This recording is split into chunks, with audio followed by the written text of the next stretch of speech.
Բարև ձեզ, Ստեփան Գրիգորյան, YouTube-յան ալիքի մասնակիցներ։ Ողջունում եմ ձեզ բոլորիդ։ Այսօր փետրվարի 6-ն է։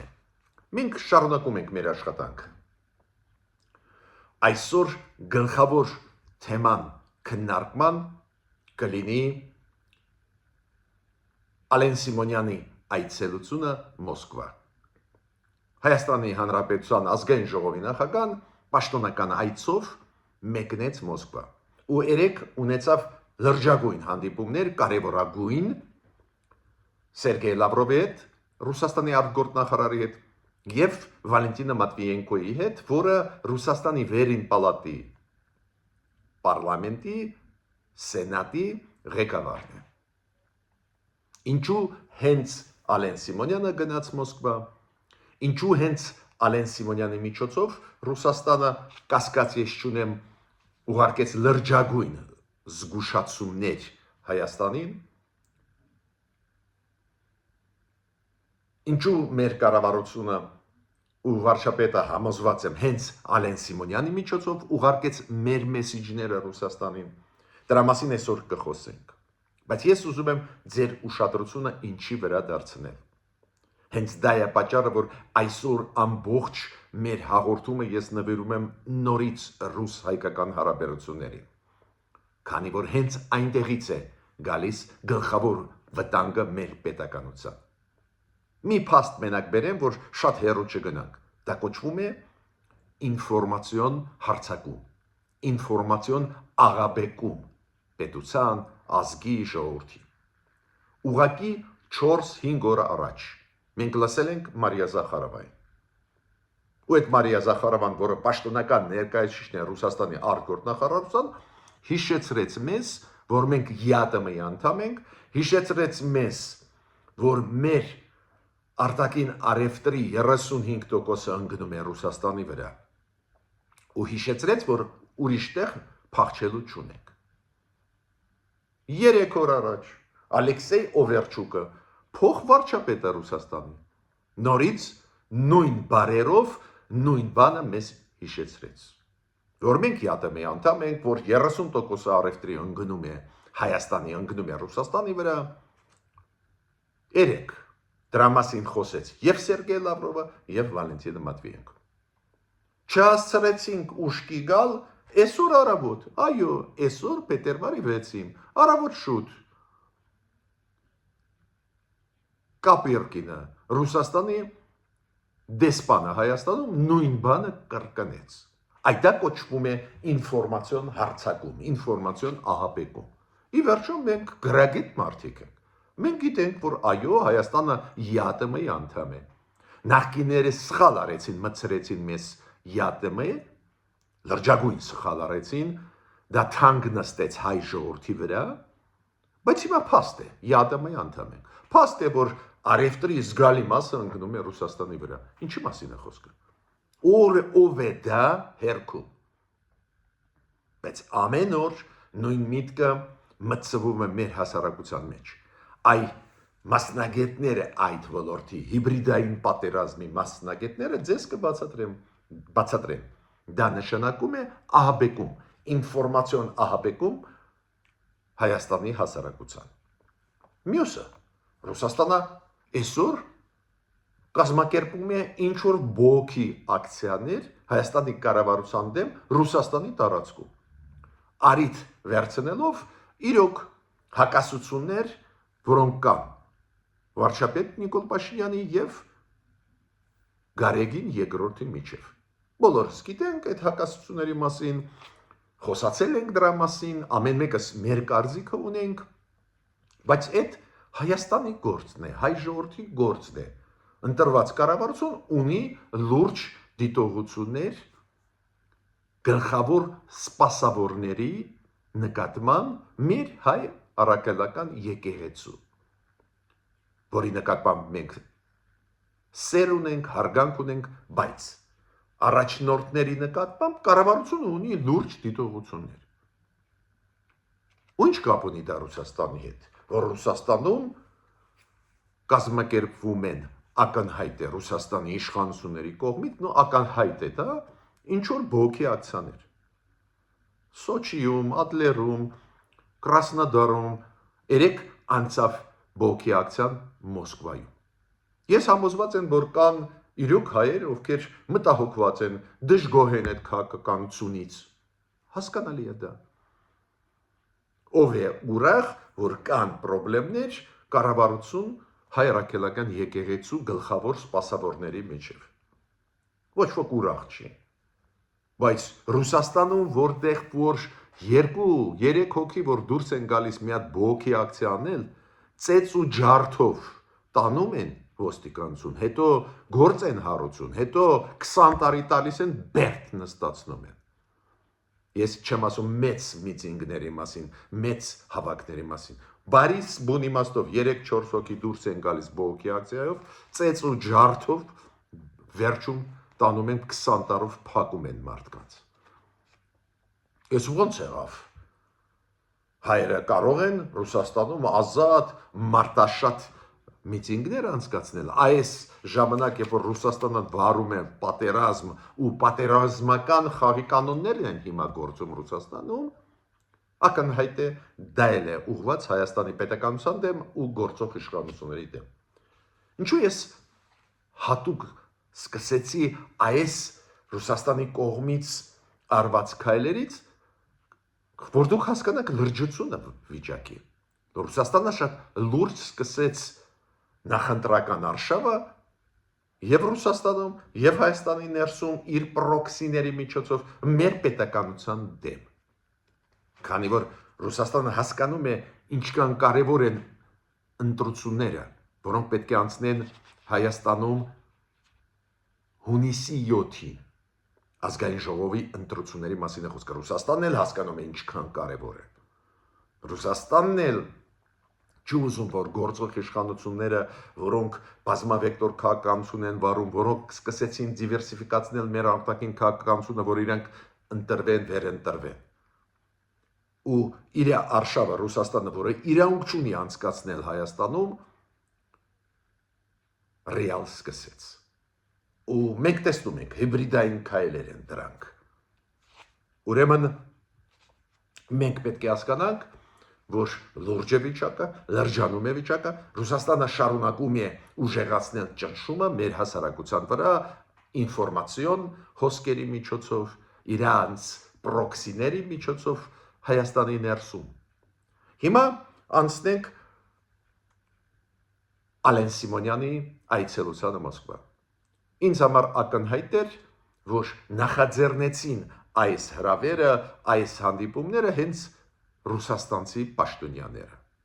Վալենտինա Մատվիենկան հրավիրեց Ալեն Սիմոնյանին։ Պարզ է, հրավիրեցին հենց քաղաքական դեմքին Նիկոլ Փաշինյանի կարևորագույն քաղաքական գործընկերոջը, որ այդ քաղաքական մեսեջները ուղարկեն Ալեն Սիմոնյանի միջոցով։ Ինչ մեսեջներ ուղարկեց Ռուսաստանը, մի քիչ ավելի ուշ ես կասեմ, բայց պետք է ասեմ, որ Ալեն Սիմոնյանի ընտրությունը Ռուսաստանի կողմից պատահական չէր։ Պարզ է, իրենք պետք է հրավիրեին կամ Ալեն Սիմոնյանին, կամ Արարատ Միրզոյանին, Հայաստանի արտգործնախարարին, ուղարկելու համար Նիկոլ Փաշինյանին ու Հայաստանին իրենց մեսեջները, ինչ են իրանք ուզում տեսնել, ինչից դժգոհ են, ինչ են մեզանից պահանջում։ Բայց Արարատ Միրզոյանի դեպքում անիմաստ էր, Արարատ Միրզոյանը դեկտեմբերին ստորագրեց Կայա Կալասի հետ լրջագույն ռազմավարական ունեցող փաստաթուղթ Եվրոմիության հետ, օգոստոսի 8-ին ոչ միայն Նիկոլ Փաշինյանն էլ փաստաթղթերը ստորագրել Իլհամ Ալիևի հետ ու Դոնալդ Տրամպի, նաև Արարատ Միրզոյանը Բայրամովի հետ։ Ուրեմն ստեղ մեծ process է գնում,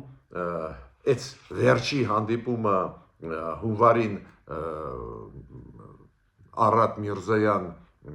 Մարկո Ռուբիո, այդ process-ը լրջագույն գնում է TRIP ծրագրի հետ կապված։ Պարզ է, իրանք ռուսները ավելի հակված էին Ալեն Սիմոնյանի միջոցով քաղաքական, ասենք, դեմքի միջոցով փոխանցել իրանց պահանջները Նիկոլ Փաշինյանին։ Մյուս կողմից Հայաստանն էլ ինչքան հասկանում եմ համաձայններ, որ հենց Ալեն Սիմոնյանը գնա ու մեր մեսիջները ուղարկի Ռուսաստանին։ Հիմա նայենք ինչ մեսիջներ Ալեն Սիմոնյանը, մեր ազգային ժողովի նախագահն, ուղարկեց Ռուսաստանին 3։ Ինքը ասեց, որ մենք ոչ մի բան չենք պլանավորում, չենք էլ ուզում անել Ռուսաստանի դեմ։ Մենք չենք համարում, որ մենք պետք է դուրս գանք ԵԱՏՄ-ից։ Ու գումարեց, որ երբ որ ժամանակը գա, եթե խնդիրներ լինեն, ինքը ասեց, մենք անպայման կլուծենք այդպես հարցերը, որ երկու կողմերն էլ բավարար լինեն։ Ես դժվարանում ասել, եթե մենք իրոք պատրաստ լինենք Եվրամիության անդամ դառնալ, եթե ստանդարտներին համապատասխանեցնենք մեր արևտուրը, մեր տնտեսությունը Եվրոպային, ոնց կկարողանանք համատեղել, դժվարանում ասել, բայց մեսիջը Ալեն Սիմոնյանի պարզ էր, որ մի կան հանգստանա, այդ քայլերը, որ մենք հիմա անում ենք, դա ձեր դեմ ուղղված չի։ Այս էր գլխավոր մեսիջը։ Նաև Ալեն Սիմոնյանը մեսիջներ ուղարկեց, ցույց տալով, որ մենք հիշում ենք, որ հապկա չարձագանքեց մեր հարցերին։ Ինքը այդպես էլ ասեց, որ մենք ունենք հարցեր հապկին։ Ու այդ հարցերին պատասխան հապկից չստացանք։ Ու այդ հարցերը մենք բազմիցս բարձրացրել ենք։ Դուք հիշում եք հապկի արչև մերոնք բարձրացրել են հարցերը, երբ որ 2021-22 թվականները մեր վրա հարձակումներ էին, հարևան երկիրը մեզանից խլում են տարածքները, Հայաստանի մասին է խոսքը, հապկա ոչ մի բան չասեց, ոչ էլ Ռուսաստանը։ Ու հիմա Ալեն Սիմոնյանը հիշեցրեց, որ այդ խնդրեմը կա։ Երկրորդը ինչ հիշեցրեց, ինքը ասեց, մենք հիմա ունենք քաղաքականություն, արտաքին քաղաքականություն, որը ծնվեց հենց 2020 թվականի պատերազմից հետո։ Կոպիտ ասած, ինքը ասեց 2020 թվականի պատերազմից հետո մենք հասկացանք, որ չունենք դաշնակից, այդ ես թարգմանում եմ իմ հասկացությունը Ալեն Սիմոնյանի ասացի, մենք զգացինք, որ միայնակ ենք, հիմա փոխեցինք մեր քաղաքականությունը, տանում ենք մեր քաղաքականությունը, որը ուղղված չի ձեր դեմ։ Բայց Ալեն Սիմոնյանը շատ կարևոր է, որ այս երկու կարևորագույն դժգոհություններ հապկից եւ 2020 թվականի պատերազմից, որ հիշեցրեց Ռուսաստանին։ Շատ կորեկտ, շատ մեղմ էսել ձեզ ասել։ Ու Ալեն Սիմոնյանը ասեց, մենք չենք ուզում անցնել այս կողմ, այն կողմ, մենք ունենք մեր արտաքին քաղաքականությունը եւ իրականացնում ենք։ Մենակ մի նյուանս կա, Ալեն Սիմոնյանը օգտագործեց բառ, որ Ռուսաստանը կա դաշնակից, դաշնակցու նկատմամբ մենք վատ քայլեր չենք անի, ես ուզում եմ ասել, կարող է ֆորմալ թղթերի վրա մենք դեր դաշնակից ենք Ռուսաստանի հետ, թղթի վրա, այդ պայմանագրերը Ռուսաստանի հետ, որոնք չաշխատեցին ու Ռուսաստանը մեզ չաջակցեց, ֆորմալ կան, բայց ես կասեի այդպես, ես չէի օգտագործի դաշնակից Ռուսաստանի նկատմամբ այս եզրույթը։ Բայց ցանկացած դեպքում չեմ ուզում թաքցնել, շատ դիպուկ, շատ գրագետ Ալեն Սիմոնյանը ուղարկեց մեր մեսիջները։ Մեր մեսիջները ինչում էին կայանում, նորից կրկնեմ։ Ալեն Սիմոնյանը ասեց, որ մենք ոչ մի քայլ չենք անում Ռուսաստանի դեմ, ոչ էլ փորձում ենք, այդ նպատակ մենք չունենք։ Ու ասեց, քանի որ հապկի հետ կապված, 2020 թվականի պատերազմի հետ կապված մենք ունենք ասելիք, մեզ պատասխաններ չեն տալիս, մենք գնում ենք մեր ճանապարհով։ Ես պետք է ասեմ, որ ճիշտ մեսիջներ են։ Մեղմ են ասվել, կարող է լինեն մարդիկ, ովքեր ասեին, ավելի կոշտ թող ասեին, բայց մերոնք շատ զգուշավոր են։ Այդ հայտնի բան է, ես դա նույնիսկ հասկանում եմ, նույնիսկ արդարացնում եմ։ Մենք ուղարկեցինք մեր մեսիջները ու Ալեն Սիմոնյանը դժգոհություններից խոսեց մեր, բայց բավական մեղմ ձևով։ Հիմա Ռուսաստանը։ Այստեղ շատ կարևոր է հասկանալ։ Ռուսաստանը այն պետությունը չի, որը բանակցությունների միջոցով իր դիրքորոշումը փոխում է։ Ալեն Սիմոնյանը իր մեսիջները երբ ուղարկեց, միջև բանակցությունները Սերգեյ Լավրովի հետ։ Հիշում եք, պրես-կոնֆերանս էր կարճ, իրենք երկուսը ելույթներ ունեցան։ Ավելի ճիշտ պրես-կոնֆերանս չէր, այլ ինֆորմացիոն ելույթներ էին։ 5 րոպե խոսեց Ալեն Սիմոնյանը եւ Սերգեյ Լավրովը։ Մեսիջները ուղարկեցին։ Ու ես նոր ասեցի, մեսիջները Ալեն Սիմոնյանի։ Ինչու հենց այդ մասը կարևոր է, քանի որ Ռուսաստանը բանակցությունների ժամանակ չի փոխում իր կարծիքը։ Դա ցույց է տալիս բանակցությունները Ռուսաստանի Միացյալ Նահանգների հետ, այլ խաղացողների հետ։ Ու հիմա ես թվարկում եմ մեսիջներ ուղարկված Սերգեյ Լավրովի հետ։ Ու բանակցությունների միջոցով ոչ մի բան չփոխվեց։ Դες մերոնք ուղարկեցին կառուցողական մեսիջներ, բայց դա չփոխեց Ռուսաստանի դիրքորոշումը։ Ինչի մասին խոսեց Լավրովը։ Առաջինը ինքը ասեց, որ Հայաստանը ավելի սերտ հարաբերություններ հաստատում է Արևմուտքի հետ, մոտիկանում է Արևմուտքին, դա ի վնաս է Ռուսաստանի հետ համագործակցությանը։ Այդպես է նայում Ռուսաստանը մեր համագործակցությանը Արևմուտքի հետ, որ դա ի վնաս Ռուսաստանի է։ Տեսակ, Ալեն Սիմոնյանը ուղարկված մեսիջը, որ հա, մենք աշխատում ենք աշխարհի հետ, բայց մենք ձեր դեմ բան չենք ուզում անել, փաստորեն ստացավ պատասխան, Լավրովը գավառի ասում է, որ Արևմուտքը աշխատում է մեր դեմ ու աշխատում է ձեզ հետ քիփ, հենց մեր դեմ ուղղել դա։ Մյուս միտքը Լավրովը հիշեցրեց, որ 3 գումարած 3-ի շրջանակներում պետք է աշխատի Հայաստանը։ Դες Հայաստանը ասում է մենք Եվրոմիության հետ աշխատում, Չինաստանի հետ, Միացյալ Նահանգների հետ, այլ խաղացողների հետ, Լավրովը ասեց, չէ, ձեր տեղը 3 գումարած 3 է։ Հիշում եք, 3-ը դա Հարավային Կովկասի 3 երկրներ, մյուս 3-ը դա Թուրքիան, Իրան, Ռուսաստան։ Դες Ռուսաստանը ասեց, այստեղ դուք պետք է լինեք։ Մյուսը ինչ ասեց Լավրովը, Սերգեյ Լավրովը, Ռուսաստանի արտգործնախարարը, ինքը ասեց, որ մենք տեսնում ենք ինչքան դժվար են գնում process-ները Հարավային Կովկասում։ Ով ասեց, որ դժվար են գնում։ Շատ էլ լավ են գնում են Հայաստան, Ադրբեջան, Հայաստան, Վրաստան, բավական հիմա աշխուժացավ, ճանապարհները մասամբ բացվում են, առևտուր սկսվեց Հայաստանի, Ադրբեջանի միջև, նաև այդ թվում Վրաստանի տարածքով։ Ու Լավրովը դες սուտ է դա, որ վատ է վիճակը, բայց ինքը ասում է, մենք տեսնում ենք, որ ծանր է գնում, այդ իրանց ընկալումը ասեց, ու իրան ցանկությունը։ Բացի դրանից ինքը ասեց, որ հիշում եք կային երակողմ պայմանավորվածություններ Պուտին-Փաշինյան-Ալիև, այս երակողմ պայմանավորվածությունների միջև պետք է լուծվեն հարցերը, նաև հիշում եք հանձնաժողովները փոխվարչապետների մակարդակով այդ 2020-2022 փաստաթղթեր։ Այդ փաստաթղթերը չեն աշխատում, դուք գիտեք, Ռուսաստանը իր պարտավորությունները չկատարեց, ոչ հայերի Ղարաբաղի, ոչ էլ Հայաստանի հայերի նկատմամբ, բայց ինքը ասում է, չէ, այս է հիմքը։ Ռուսաստանը ոչ մի կարծիք չի փոխում, նույն ասածը կրկնեցին։ Անընդհատ Սերգեյ Լավրովը այս իր ելույթի ժամանակ մեկ միտ կրկնում էր ու տարբեր ձևերով ձևակերպում էր, որ Եվրոմիությունը աշխատում է Հայաստանի հետ, պոկելու Հայաստանը Ռուսաստանից։ Մեր եղբայրական հարաբերությունները, բարեկամական հարաբերությունները հայ ժողովրդի հետ խափանելու, ջարդելու, կոպիտ ասած։ Ինքը ուզում է ասել, որ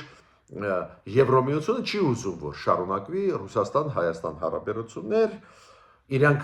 ուրիշ ուղղությամբ են գնում եւ Եվրոմիությունը դնում է հստակ հարց Հայաստանի առջև։ Եթե մեզ հետ ես, ուրեմն Ռուսաստանի հետ չես։ Դա սուտ է, ուղի հակառակը։ Ռուսաստանը մեր առջև դնում է հարց, որ Եվրոմիության հետ մի կաշխատի, կամ մեզ հետ են, կամ Եվրոմիության հետ։ Եվրոմիությունը ես կյանքում չեմ լսել Եվրոմիության պաշտոնյաներից այս դեպի միտք, ես ավելին ձեզ ասեմ, քանի որ դուք գիտեք, ես բավական ճանաչված փորձագետ եմ, ինձ հրավիրում են տարբեր մակարդակի հանդիպումների, տարբեր տրամաչափի Եվրոմիության պաշտոնյաների, նաև ամենաբարձր պաշտոնյաների, ես եղել եմ, հիշում եք, անցած տարի մի քանի անգամ Բրյուսելում, մի քանի անգամ այլ մայրաքաղաքներում Եվրոպայի, հանդիպել եմ ամենաբարձր մակարդակի դեմքերի հետ, կյանքում չեմ լսել, որ ինձ ասեն եվրոպացիք, որ չաշխատեք Ռուսաստանի հետ։ Ավելին եվրոպացիք միշտ ասում են, եթե դուք տեսնում եք վտանգներ, եթե դուք զգուշավոր եք, մենք դա հասկանում ենք։ Մենք ուզում ենք ձեզ այդ աշխատել, մենք գնահատում ենք ձեր ժողովրդավարությունը, բայց եթե դուք բալանսավորված քաղաքականություն եք վարում, այդպես էլ ինձ օրինակ ասեցին այս վերջի օրերը շատ լուրջ երկրի շատ լուրջ պաշտոնյա, ինքը ասում է եվրոպական շատ լուրջ երկրի, շատ լուրջ պաշտոնյա, ինքը ասում մենք դա հասկանում ենք, որ առանձին դեպքերում նաև պետք է բալանսավորել, զգուշավոր լինել։ Ինչ եմ ուզում ասել։ Ուղիղ հակառակը Ռուսաստանից մենք դա լսում ենք, բայց Ռուսաստանը հիմա փորձում է հակառակը պնդել։ Ու շատ մտահոգեց, որ Լավրովը հիշում եք այդ խոսքերը ասեց, որ մենք չենք ուզում լսել ստեր, չենք ուզում, որ այդ անվստահությունը տարածվի, չենք ուզում լսել ստեր։ Կոպիտ ասած ասում է, որ Հայաստանի կողմից հասարակության մեջ, չգիտեմ, քաղաքական դեմքերի մեջ կան ստեր մեր մասին։ Ուղիղ հակառակը։ Մենք հենց ստերը լսում ենք Ռուսաստանի կողմից։ Հենց Ռուսաստանը չաջակցեց Հայաստանին։ Հենց Ռուսաստանը չկատարեց իր պարտավորությունները հայ-ռուսական այդ ստրատեգիկ պայմանագրերի համաձայն։ Դες Ռուսաստանը մեզ չի համարում ռազմավարական պարտներ, չի տալիս մեզ զենք, որի համար մենք փող տվեցինք ու ես անընդհատ դա հիշեցնում եմ։ Հիմա ինքը ասում է, որ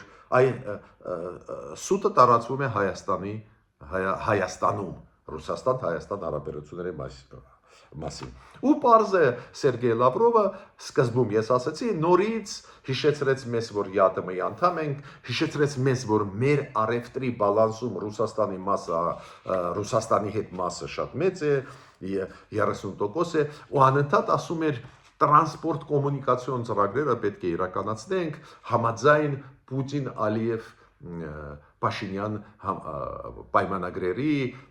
հիշում եք այդ 2020 թվականի նոյեմբերի 9-ի փաստաթուղթ, մեզ տանում են դեպի հետ, դեպի պատերազմ։ Ինչ եմ ուզում ասել, որ Ռուսաստանի քաղաքականությունը չի փոխվում, դա իմպերիա է։ Այս ձևի պետություններ, որտեղ որ ուժը գերիշխող գործոն է, այս ձևի պետություններ սովոր են փոքր երկրներին մենակ թելադրել խաղի կանոնները։ Ոչ մի բան չփոխվեց։ Ալեն Սիմոնյանը ուղարկեց բավական կառուցողական մեսիջներ, միանշանակ ողջունում եմ, բայց այնտեղից ստացավ կոշտ դիրքորոշումներ։ Չաշխատել Եվրոմիության հետ, Եվրոմիությունը ասեց Լավրովը համարում է, որ պետք է պարտվի Ռուսաստանը, ստրատեգիկ պարտություն կրի, դուք էլ իրանց հետ աշխատում եք, հա, ուրեմն մեր դեմ եք, ինչը մանիպուլյացիա է։ Եվ ես ուզում եմ ասել, որ Ռուսաստանը հետևողական աշխատում է մեր դեմ, օգտագործում է այս փուլը, կարևոր փուլը հայ ժողովրդի համար, ընտրական փուլը, կազմակերպում է միտինգներ կառավարության դեմ Հայաստանի, Ռուսաստանի տարածքում, օգտագործելով էմոցիոնալ պահը հայ ժողովրդի։ Իրոք հայերի մեջ շատ մարդիկ կան, որ մտահոգված են, որ Նիկոլ Փաշինյան, Գարեգին II կա խնդիրներ, խնդիրներ, բայց մարդիկ չունեն Ռուսաստանում ինֆորմացիան, այնտեղ կտրված են ինֆորմացիային։ Այդ դա օգտագործում է Ռուսաստանը հիմա շատ ակտիվ։ Մենք ունենք ինֆորմացիա, էդ էլ ձեզ ասեմ, գաղտնիք բացեմ, որ Ռուսաստանը փորձում է ներգրավել քաղաքացիներին Հայաստանի ապրող Ռուսաստանում ներգրավել ինչ որ process-ի մեջ ուղարկել իրենց ընտրությունների օրը Հայաստան քվեարկելու համար իօգուտ պրոռուսական ուժերի, այս ձևի տվյալներ մենք ստացել ենք, այս ձևի վտանգներ կարող են լինել, ուզում եմ զգուշացնել ձեր դրա մասին։ Ես այսօրվա իմ ելույթը ավարտում եմ, մենք կշարունակենք այս թեման կապված Ռուսաստանի դիրքորոշման հետ, մեր նկատմամբ մեր պետականության հետ մենք կշարունակենք, քանի որ ինֆորմացիոն հարձակումները Հայաստանի վրա ուժեղանում են ու դա ոչ թե փորձագետն է անում Ռուսաստանի կամ Դումայի պատգամավոր, այլ անում են նաև այդ թվում պաշտոնյաները։ Շարքում են թեմաներ,